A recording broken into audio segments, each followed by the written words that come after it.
Well, thank you, everyone, for tuning into our program today. You may know that Family Talk is a listener-supported program, and we remain on the air by your generosity, literally. If you can help us financially, we would certainly appreciate it. God's blessings to you all. Hi, this is Lee Strobel. You're listening to Dr. James Dobson on Family Talk. The existence of miracles in society today is a fiercely contested idea in Christendom. These supernatural occurrences are hard to recognize and understand, especially when our prayers are not answered and God does not intervene. Welcome, everyone, to Dr. James Dobson's Family Talk. I'm Jim Veldhuis, sitting in for Roger Marsh. On today's program, Dr. Dobson will continue his conversation with New York Times best-selling author and well-known Christian apologist Lee Strobel about his new book, The Case for Miracles.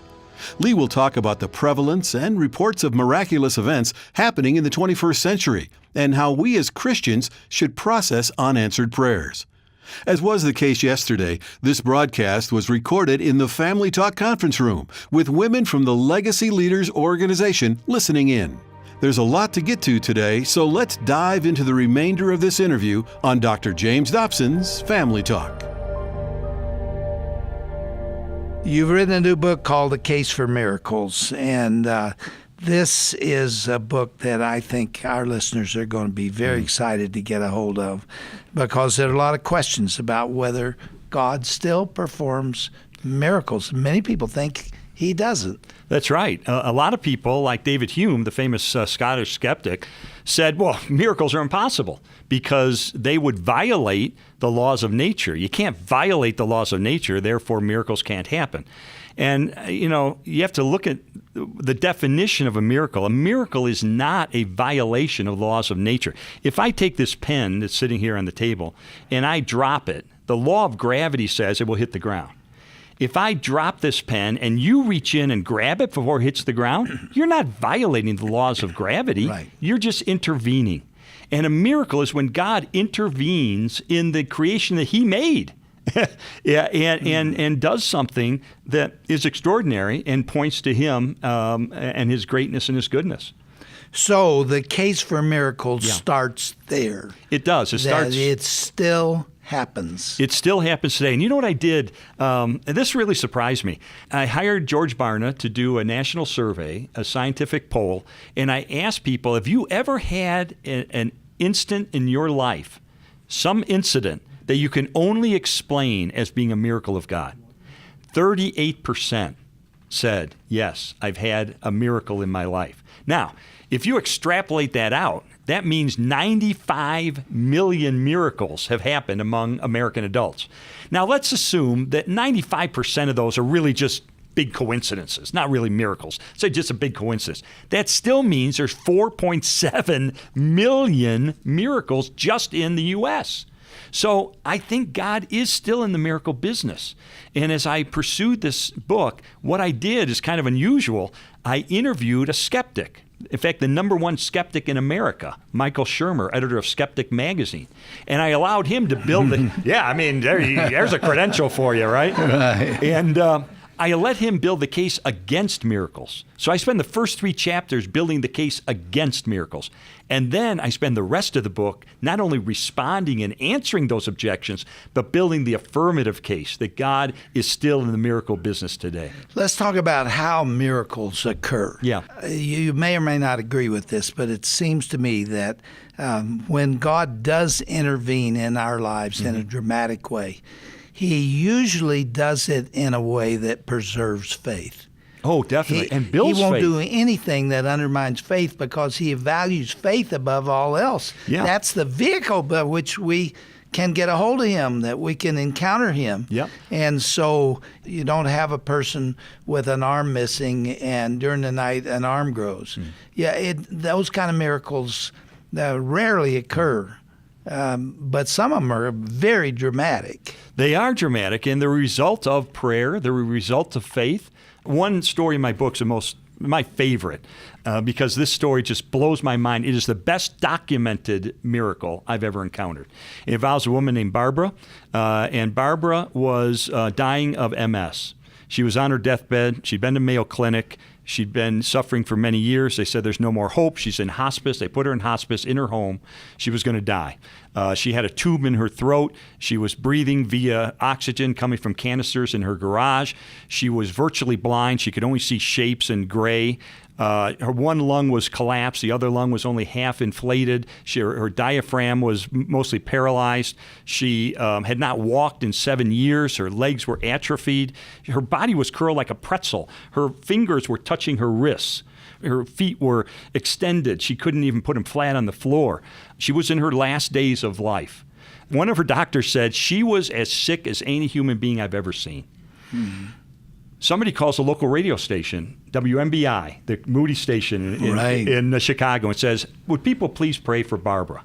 We know that 450 people at a minimum began to pray for her because they wrote letters saying, I'm praying for Barbara. Well, she's in her bed.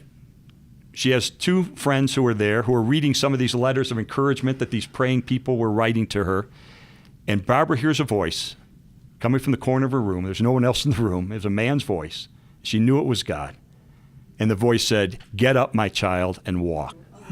They could tell, her friends could tell she was agitated. Something was going on. They removed the tube from her throat. Said, what's going on? She said, go get my mom and dad. God just told me to walk.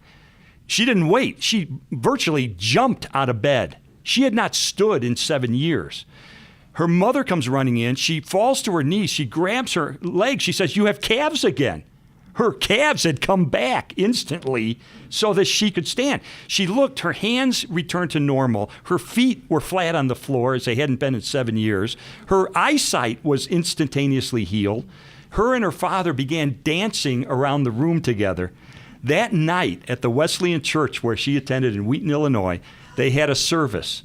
And she showed up at the service. And when the pastor said, does anybody have any announcements? She came walking down the aisle. All people knew was her in her wheelchair. That's all they ever knew of her. And she's walking down the aisle, and people began singing Amazing Grace. How sweet the sound who saves a wretch like me. I once was blind, but now I see. That next day, she went to her doctor. He said later, I thought it was a ghost, because there's no way she's walking toward me down this hallway. 2 doctors wrote books about it because they were so flabbergasted. They both say this is an undeniable miracle. And so here we have a incredibly well-documented medical case of instant healing. This is not spontaneous remission that can happen sometimes in an illness, because that generally happens over a period of time. And often the healing is not permanent. It will come back. She's now 37 years later married to a pastor. He's a pastor of a church out in Virginia. I spent time with both of them. And she's healthier than I am. You know, you look at that and you go, how do you explain that? How do you explain that voice telling her to get up? That'd be like a voice telling you, get up and fly. You'd say, what are you, nuts? I can't fly. She couldn't walk. She stood in 7 years. So how do you explain that other than this was God reaching out? And I said to her, why you? Why do you think God healed you? Because people pray for healing all the time. She said, I don't know. One thing, though, that's interesting is that when she was laying in that bed for years, and she said, my mind was fine. I was curled like a pretzel, though. But my mind was fine. And I thought, what could I do with my mind? I know what I can do. I can pray for other people. So she spent years of her life in bed as an invalid praying for other people. And I wonder if God, in his grace and in his love, now it's your turn. Said, it's your turn. It's your turn. I don't know that, but I wouldn't put it past God. You know, one of the most dramatic miracles that I've encountered was with regard to Pete Maravich. Yes. He was one of the finest basketball players ever. Incredible. Probably some people consider him in the top 5. He was magic before magic was magic. Pistol Pete, they called him. That was his nickname. Yeah. And I had become acquainted with him toward the end of his life. In fact, on the last day of his life. And he told me that he had not been a good man, but when he finished his basketball career, his knees were bothering him, and so he stayed in his house for 2 years, and he was totally miserable, absolutely miserable, because he had nothing to live for. His career was over, and he just stayed there in a state of depression. He said that one morning he heard his name. He was in bed asleep. He heard his name. He sat up in bed, and he looked around, and he heard it again, and it called him. He got out of this bed, got on his knees, and gave his heart to the Lord. Wow. And from that time for the next 5 years, he couldn't talk about anything but his love for Christ and what he had done for him. And I was playing basketball with him when he died. I don't know if you know that story. Yeah. He had I did not know, though, about God calling his voice. He had a T-shirt on that said, "Looking unto Jesus." He knew where that power came from and that forgiveness came from. And he was filled with it 5 years later. Wow. And then he suddenly collapsed in front of me and died in my arms. But he's in heaven today because of a miracle. How do you explain that? How do you you can't. You may know the story of Duane Miller. I tell it in my book. Duane was a pastor in Texas, and he got a virus. His vocal cords were paralyzed, and he couldn't speak. It was like this. Oh, remember that story? I've got a recording of that. That's right. You've had it on this While on your he broadcast. was speaking, this raspy voice. Speaking about God's healing power. He got over it while he was healed him. speaking. I've never heard anything like that It's before. amazing. So there's this wonderful, and you know what else? This reminded me when you talked about Pistol Pete and hearing his voice. You know, one of the amazing phenomenon that's going on around the world is that God is reaching Muslims in closed countries, closed to the gospel, directly through dreams. What's happening is half of Muslims are illiterate, so they can't read the Gospels. 85% don't know a Christian. Is that true? 85% have never met a committed Christian. Don't know a committed Christian. And so what is God doing in his love? He's reaching them directly through dreams. And it's a remarkable phenomenon. And they're validated. I'll tell you how I mean that. It happened in our church in Texas because we have a huge connection with the Middle East because of the oil industry. So there was a Muslim woman married to a Muslim man. She's in the Middle East in a closed country. She calls out. She said, "God, I don't feel you're there. Allah, where are you? I don't feel a connection with you. I want to know you. Please show me who you are." And she was very empty in her Muslim faith. They moved to Houston, and she has a dream. And in this dream, there's a lake, and there's a man standing next to her in the lake with a book, and the man is looking off in the horizon, and he's weeping. Now, she doesn't know anything about baptism. She's never heard of baptism. So she has this dream, and it's the most vibrant, real dream that she's ever experienced. She meets a woman from our church. The woman invites her to come to Easter services at our church. She comes to Easter services. She sits down, and she sees a man walking up the aisle. His name is Alan Splawn. He's one of our pastors who does baptisms. And Alan's walking up. She says, "You're the man. You're the one from my dream. I saw you in my dream." Wow. They lead her to faith in Christ, and sure enough, he baptizes her in the pond, just as that dream foretold. So there's an external validation, which is I met someone in my dream who I don't know who he is, but then I meet him in real life. And in these dreams, for instance, there was one in Egypt where a mother of several children had a dream about Jesus, and it was a vibrant dream. And she said, "Tell me more about you." And Jesus said to her, "My friend will tell you." And she said, "Who's your friend?" And he said, "He's here." And there was a man there. And so the next day, she goes to the market in Cairo on a Friday. It's very crowded. And she sees a man, and it's him. And she goes up, "You're the man. You were in my dream. I saw you. You were in the same clothes. You're with the same glasses. You're the man." Well, he was a Christian missionary. Oh. And he was able to share the gospel with her. So there's this external validation that often takes place in these dreams. But it reminds me of that story about Pete Maravich, because God in his love will do what's necessary, to those who are sincerely seeking him and sincerely want to know him, the one true God. He will reach out. Now, Lee, it seems to me that we really ought to deal with the other half of this coin. What do you do when God says no? Right. And he does say no on occasion. He's sovereign. Yeah. It will be his choice. So That's some right. good people die. That's right. My wife is chronically ill. She suffers from fibromyalgia, and it's an incurable condition that no medication has been able to help her. She's in pain every day of her life.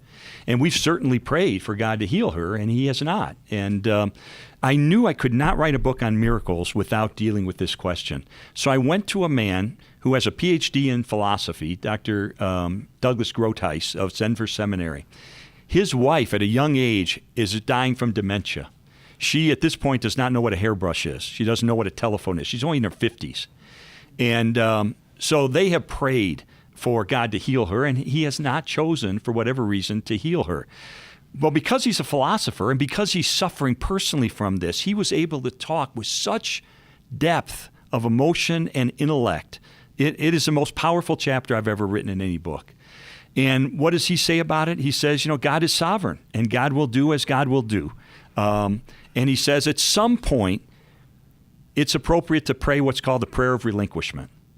And the prayer of relinquishment is what Jesus prayed in the Garden of Gethsemane. Not my will, but thine be Not my done. will, but your will. That where we say, God, we've been praying for my wife to be healed for years now, and it has not happened. And perhaps it's not in your will to happen in this world. We know in the next world she will be healed. Apparently, for whatever reason, we don't understand. Your ways are not our ways. Your ways are above our ways. Help us through this. Help us learn from this. Help us grow through this. Help us cope with this. But Lord, we give this situation to you, and we trust you. Our faith is not in the healing. It is in God. That's right. And if we make our faith on the healing, that becomes a false God. That I will only love you, God, if you heal my wife. Yeah, see, here's what concerns me. When God does say no, and in fact, I wrote a book called When God Doesn't Make Sense. Yeah. They really need help because spiritually, that's deep water. Yes. And if you are in agony or you are losing ground and you see death coming and you pray a prayer, an agonized prayer for healing, and sometimes God says no. Yeah. What are you left with? One, God is not really there. 2, maybe there's unbroken sin in my life that's not confessed. That's what people come running at you with. Right. They say, if you, they put the guilt on you. That's right. Yeah. There are 4 or 5 of those, and they're all bad. Yeah. They all lead to spiritual confusion and depression. So when we talk about miracles, we also have to say, God will do what God will do. Yeah.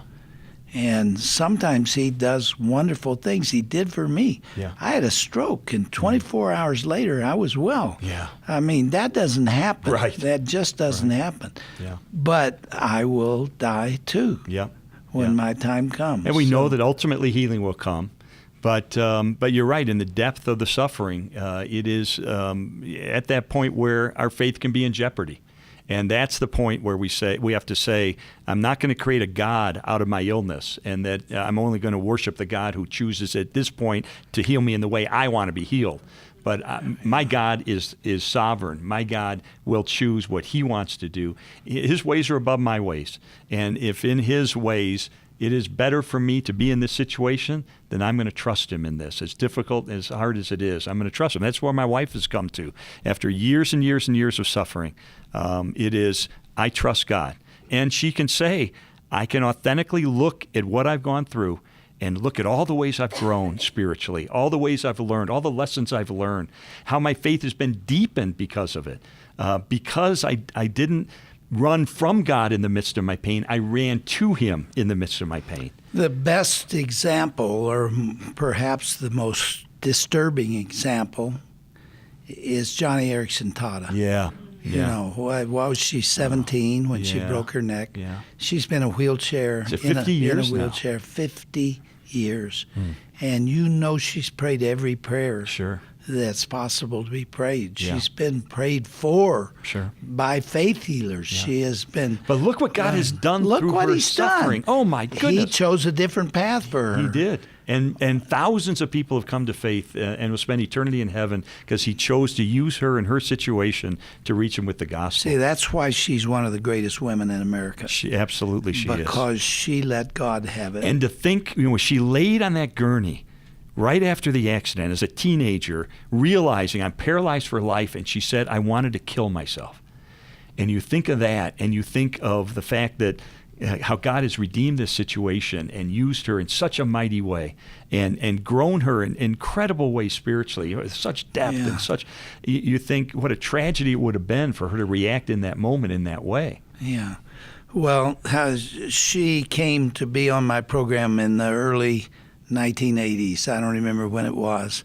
And she sang to my audience. Yeah. And So you want me to sing then, huh? No, Is that the deal? and don't ask me to. But she sang about being in heaven and the first time she was able to run. And it is a powerful song. She doesn't sing it now, or at least I haven't heard it. I'd love to but hear that. To have that kind of faith. Yeah. It's not just being in a wheelchair. She's gone through a whole lot of other physical things, including breast cancer. Yeah. When I heard that, I just shook my head and I said, some things just don't seem fair. Yeah. Here's a woman that suffered every day of her life. But she's a woman who, as you said, is one of the greatest women of faith in the world today. Not in spite of her condition, but because of her condition. That's right. She would not be who she is today had she not gone through that. And my wife says the same thing, that she was married to me when I was this drunken, narcissistic, immoral living atheist. And that process of I once going called through you that- rotten. Yeah, thank you. I appreciate that reminder. But that process of going through that has shaped her into someone she would not be had she not gone through that difficult time and experience. Well, I have your new book in front of me. It's called Case for Miracles, A Journalist Investigates Evidence for the Supernatural by Lee Strobel. We did it just before Easter because of there's a chapter on the resurrection in there, a chapter on the biggest miracle, which is the creation of the universe from nothing that God created, and the evidence for that. And then the most important miracle, which was the death of Christ on the cross for our sins, and then his resurrection from the dead. Oh. You're a great writer, Lee, and a great friend of mine. And you love the Lord with all your heart. I know that. And you're speaking all over the country. Yeah, it's fun, In what kind of venues? Where can people find you? Churches, seminars. I do a lot of fundraising for charities, for the American Bible Society and for Christian universities and the American Leprosy Society and things like that. Do you have an internet I do, address? LeeStrobel.com, and I'm on Twitter, @LeeStrobel. I love Twitter because it's like journalism day. It's like a headline. My buddy Mark Middleberg and I wrote a book once about living the Christian life, and we called it The Unexpected Adventure, because you don't know what's going to happen. But you know what? If you're following Christ, you're on the right path. I'm you're glad doing the right he doesn't thing. tell me I what's know. coming. That's true. I don't want to know. I would like to live it out That's and right. have that surprise, Exactly. that expectation. It's that joy, and there's nothing like it. I mean, I look back at the years that I sought answers in a bottle and in other ways that were just self-destructive, and now I look at not only living for Christ but the influence that has on my family, my children, my grandchildren, and it's the best. Are you working on another book? Just starting to. My buddy Mark Middleberg and I just finished a curriculum that we're doing based on our movie, The Case for Christ, which tells my Where story. can people find that? That's on Netflix, and it's also available on DVD and Blu-ray at any place that has those available. Describe it. It's a story of my journey from atheism to faith and the turmoil in our marriage. It's dramatic with actors and actresses, set in 1980 in the film. It's so well done. We got an A+ from CinemaScore, which is a secular rating service. It only gives 2 a year. And we've had people come to faith. One church rented a movie theater in Australia, showed the movie, and 22 people came to faith right there in the theater. So we've been so grateful how God has used it evangelistically. Hey, thanks for coming and be with us in Oh, this my little pleasure. gathering today. Glad to do it. It's always good to be with Love you. being with you. Thank you. And, give our love to your family. I will. Thank you. You too.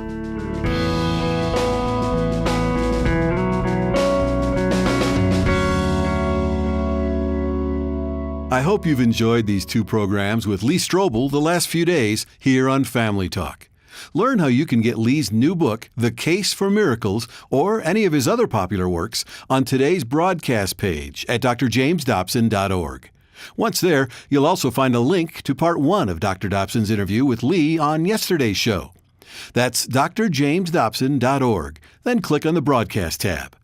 Also, did you know that Family Talk has a listener feedback line? Simply call 844-823-2669, and you'll have up to 2 minutes to share with us your testimony, leave a comment, or even provide us with a broadcast suggestion or topic. You can also connect with us by emailing feedback@myfamilytalk.com.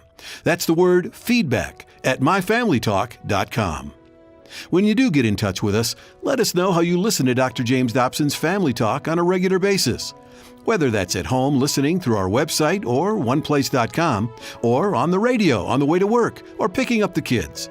We'd love to know the ways you keep up with us. This is Jim Veldhuis again, filling in for Roger Marsh, thanking you for joining us today. And be sure to listen in next time, right here on Dr. James Dobson's Family Talk.